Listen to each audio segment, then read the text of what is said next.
Nessa aula será feita a resolução da 8ª lista de exercícios que aborda o conteúdo de funções. Refazendo primeiramente a primeira questão da 3ª lista de exercício do tópico de vetores e resolvendo a primeira questão da lista do tópico de funções recursivas. Iniciaremos nossa aula refazendo a primeira questão da 3ª lista no tópico de vetores. Seu enunciado original é: faça um programa que preencha um vetor com 15 números. Depois imprima o vetor preenchido e informe o menor valor do vetor. Para a reformulação desta questão iremos construir 3 funções. A primeira será uma função que vai receber uma posição da memória e inserir um valor digitado pelo usuário. Já a segunda função vai receber uma posição da memória e imprimir o seu valor, e por fim a terceira função vai receber um vetor e dizer qual é o seu menor valor. Explicando inicialmente as duas primeiras funções, como elas não necessitam de um retorno específico para o seu funcionamento, temos que estas funções são do tipo void.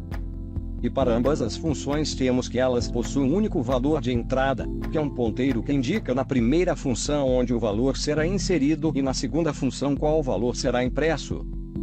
Na primeira função, primeiramente pedimos ao usuário um valor e usamos a posição da memória que recebemos do usuário para armazenar o valor digitado no lugar que precisamos.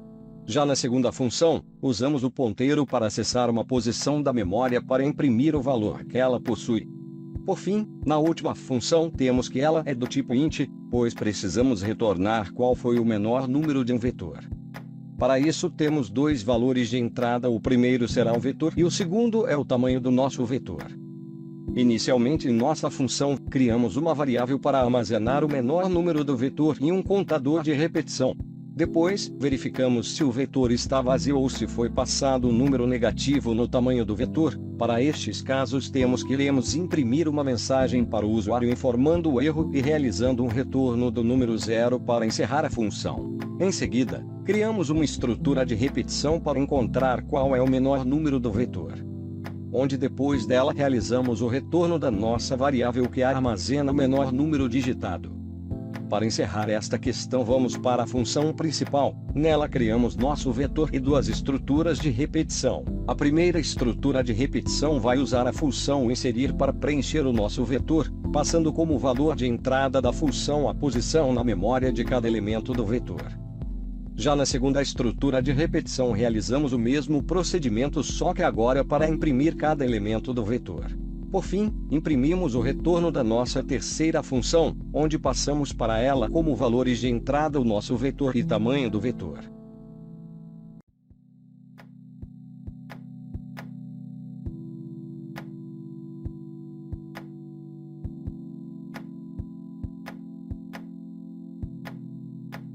Resolveremos agora a primeira questão da 8ª lista no tópico de funções recursivas. Seu enunciado diz: faça uma função que receba o número n, em seguida, calcule e retorne o n º termo da série de Fibonacci.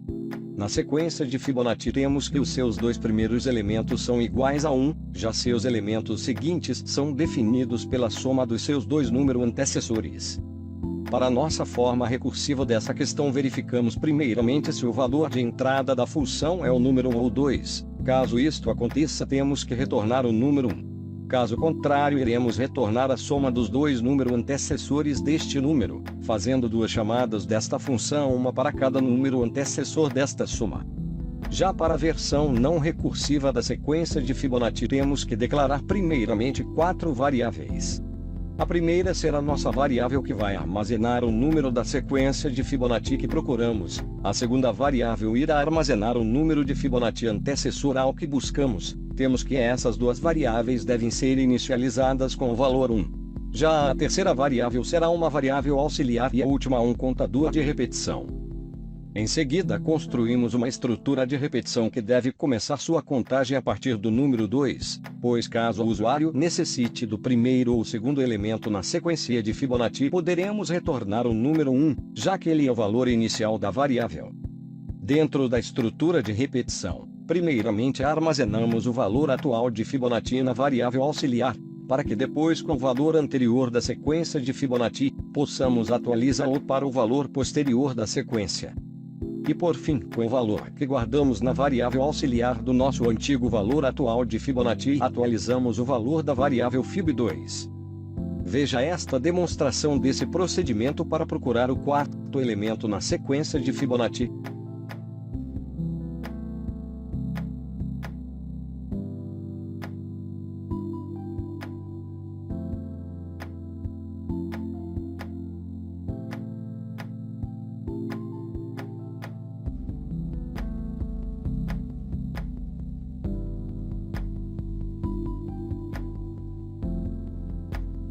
Espero ter lhe instruído como resolver as questões desta lista. Se tiver dúvidas sobre o conteúdo ou como usá-lo, envie um e-mail com seu questionamento.